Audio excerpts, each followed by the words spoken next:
Breaking news చూస్తున్నాం. Russia Ukraine మధ్య భీకర యుద్ధం కొనసాగుతోంది. ఈ రెండేళ్ల కాలంలో అతిపెద్ద భీకర యుద్ధంగా దీన్ని భావించాలి.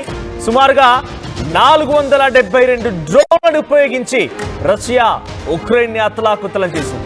ఇంతకంటే ముందు ఉక్రెయినే ముందుగా రష్యా పైన భీకరంగా దాడులు చేసింది. ఏకంగా ఒక ప్రత్యేక కంటైనర్లలో ఈ డ్రోన్లని అమర్చి ఉక్రెయిన్ రష్యాకి తరలించింది.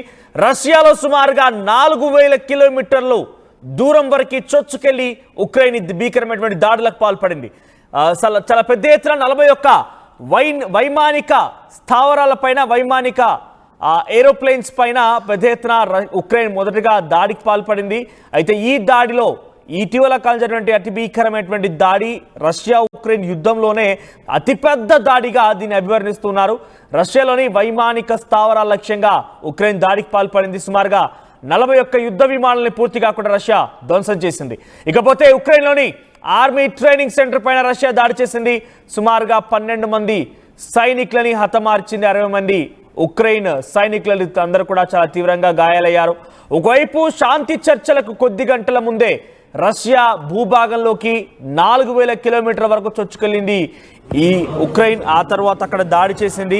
సో ప్రత్యేక కంటైనర్ల ద్వారా అక్కడికి వెళ్ళిపోయి ఆ కంటైనర్లో డ్రోన్లని తరలించి ఆ డ్రోన్ల ద్వారా అక్కడ దాడి చేసే ప్రయత్నం ఉక్రెయిన్ చేసింది. ఆ తర్వాత దానికి ప్రతిదాడిగా రష్యా తిరుగుబాటు చేసింది. సో రష్యా మొన్న అమెరికా అధ్యక్షుడు డొనాల్డ్ ట్రంప్ పుతిన్ని ఉద్దేశించి ఇదే మాట్లాడుకొచ్చారు.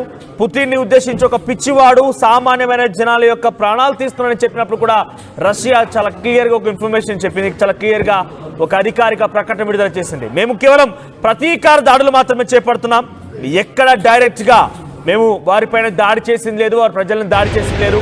కేవలం ప్రతీకార దాడులే, అంటే వారు దాడి చేస్తే దాన్ని తిప్పికొట్టే ప్రయత్నమే కొనసాగుతుందని చెప్పి రష్యన్ అధ్యక్షుడు ఆఫీస్ నుంచి చాలా క్లియర్గా ఒక ప్రకటన వెలువడింది. అయితే ఉక్రెయిన్లోని సైనిక శిక్షణ కేంద్రం పైన ప్రతిదాడిగా రష్యా దాడి చేస్తే దాంట్లో 472 డ్రోన్లని ఆ దేశంపైకి ప్రయోగించింది రష్యా. సో 472 డ్రోన్లు అంటే వారి వైపు నుంచి సుమారుగా 41 యుద్ధ విమానాలు నేలమట్టం చేసేసింది. కుప్ప కూల్చేసిన సమయంలో ఉక్రెయిన్కి తిరుగు దాడి చేయాలనేటువంటి ప్రయత్నంలో 472 డ్రోన్లని రష్యా ప్రయోగించింది. అంతకంటే ముందు 4000 కిలోమీటర్ల వరకు ఉక్రెయిన్ డ్రోన్లు ఒక కంటైనర్ సహాయంతో రష్యాలోకి రాగలిగాయనంటే 4000 కిలోమీటర్ల వరకు రాగలిగాయి, అక్కడ దాడి చేయగలిగాయంటే ఇక డెఫినెట్గా రష్యా కొంత విఫలమైందని భావించాలి. రష్యా కొంత అక్కడ ఇంటెలిజెన్స్ విభాగాలు కొంత విఫలయత్నమయ్యాయని భావించాలి. ఎందుకంటే అంత దూరం వరకు డ్రోన్లు రాగలిగాయి. ఆ డ్రోన్లను ఎలా తీసుకురాగలిగారో కంటైనర్ల ద్వారా తీసుకొచ్చిన ప్రతిదీ కూడా క్షుణ్ణంగా పరిశీలించిన తర్వాతనే అంతర్జాతీయంగా జరిగినటువంటి కొన్ని ట్రేడ్ల విషయాల్లో, కంటైనర్ల విషయాల్లో వారంతా కూడా కొంత డెసిషన్ తీసుకున్నాక పంపిస్తూ ఉంటారు. మరి అక్కడ ఎటువంటి క్రాస్ చెక్ జరిగింది, సెక్యూరిటీ చెక్ జరిగిందని తెలియదు. కానీ ఏదేమైనా కూడా సుమారుగా కొన్ని వందలాది డ్రోన్లు ఉక్రెయిన్కి సంబంధించినవి 4000 కిలోమీటర్ల వరకు రష్యా భూభాగంలోకి చొచ్చుకొచ్చాయి. సో దీంట్లో 4 మిలిటరీ ఎయిర్ బేస్లని దాడి జరిగినట్టుగా రష్యా వెల్లడించింది. ఉక్రెయిన్ సెక్యూరిటీ సర్వీసెస్ చేపట్టిన ఈ ఆపరేషన్లో Tu-95, Tu-22 M3 బాంబర్లు, కీలకమైనటువంటి A-50 ఎయిర్ క్రాఫ్ట్లు ధ్వంసమైనట్టు తెలుస్తుంది. 41 ఎయిర్ క్రాఫ్ట్లు రష్యా భూభాగంలోకి ఉక్రెయిన్ వచ్చి దాడి చేస్తే రష్యాకు సంబంధించిన ఎయిర్ క్రాఫ్ట్ ధ్వంసమై మీరు ఫస్ట్ విజన్లో చూస్తుంది. ఆ దృశ్యాలు ఒకసారి ఫుల్గా మీకు ప్లే చేసి చూపించే ప్రయత్నం చేస్తాను. సో అక్కడ చూడండి, డ్రోన్లు వస్తున్నాయి, అక్కడ ఎయిర్ క్రాఫ్ట్ ధ్వంసం అవుతున్నాయి. ఇక్కడ కనిపించే దృశ్యాలన్నీ కూడా డ్రోన్లో రికార్డ్ అయిన దృశ్యాలే. ఉక్రెయిన్ ప్రయోగించిన డ్రోన్లో రికార్డ్ అయిన దృశ్యం చూడండి. అక్కడ ఎయిర్ క్రాఫ్ట్ పైన ఒకసారిగా డ్రోన్ కుప్పకూలిపోతుంది, ఆ తర్వాత ఎయిర్ క్రాఫ్ట్ పేలిపోతుంది. ఇలా 1 కాదు 2 కాదు, సుమారుగా 4కు పైగా ఎయిర్ బేస్లో 41 యుద్ధ విమానాల్ని పూర్తిగా కుప్పకూల్చేసి వాటిని నేలమట్టం చేసేసి బూడిద చేసేసింది ఉక్రెయిన్. దాని తర్వాత రష్యా ప్రతీకార దాడి చూస్తే అంతా వాక్కయ్యారు. 472 డ్రోన్లు 1 కాదు 2 కాదు ఒకేసారి రష్యా నుంచి ఉక్రెయిన్ భూభాగంలోకి చొచ్చుకు వెళ్ళాయి. ఉక్రెయిన్ అతలాకుతలం అయిపోయింది. ఈ దృశ్యాలన్నీ కూడా రష్యాలో ఉక్రెయిన్ డ్రోన్ల సహాయంతో రికార్డ్ అయిన దృశ్యాలు. సో మొదటి బాక్స్లో మీకు కనబడుతుందన్న కూడా ఆ ఎయిర్ బేస్లోకి, రష్యన్ ఎయిర్ బేస్లోకి చొరబడిపోయి ఆ ఉక్రెయిన్ డ్రోన్లు రష్యా యుద్ధ విమానాలని పేల్చేస్తున్న దృశ్యాలు అవన్నీ కూడా నిజంగా ఎలా దీన్ని పేర్చుకొని వచ్చారంటే ఒక ట్రక్కులో, ఒక కంటైనర్లో పై భాగంలో మొత్తం కూడా ఉక్రెయిన్ డ్రోన్లను అమర్చింది. ఆ తర్వాత కింది భాగం మొత్తం కూడా ఇతరత్ర సామాగ్రి ఉంది. అంటే పూర్తిగా ఇన్స్పెక్షన్లో, ఇన్వెస్టిగేషన్లో, ఏదైనా పెద్ద ఎత్తున సెక్యూరిటీ చెక్స్లో రష్యాకు సంబంధించిన సెక్యూరిటీ అధికారులు సహకరిస్తే తప్ప ఇక్కడ ఎందుకు ఈ మాట మాట్లాడాల్సి వస్తుందంటే ఒకటి కాదు రెండు కాదు కొన్ని వందల సంఖ్యలో ప్రత్యేక కంటైనర్ల ద్వారా ఉక్రెయిన్ తమ దేశం నుంచి రష్యాలోకి వాటిని తీసుకురాగలిగింది సేఫ్గా ఇక్కడి నుంచే రష్యా భూభాగాల నుంచే దాడులు ప్రారంభించగలిగింది అని అంటే కనుక డెఫినెట్గా సెక్యూరిటీ చెక్స్లో ఏదో లోపం జరిగే ఉంటుంది సెక్యూరిటీ చెక్స్లో లేదా ఉక్రెయిన్ సంబంధించిన వాళ్ళు ఇందులో ఉండి సహకరించి ఉంటారు. సో అక్కడ మీరు చూడండి డ్రోన్లు పడిపోవడం ఒక్కసారిగా అక్కడ బ్లాస్ట్ జరగడం ఇవన్నీ కూడా ప్రత్యేకమైనటువంటి ఎయిర్ బేస్లు రష్యాలోని చాలా కీలకమైన ఎయిర్ బేస్లో ఈ దాడులు జరిగాయి.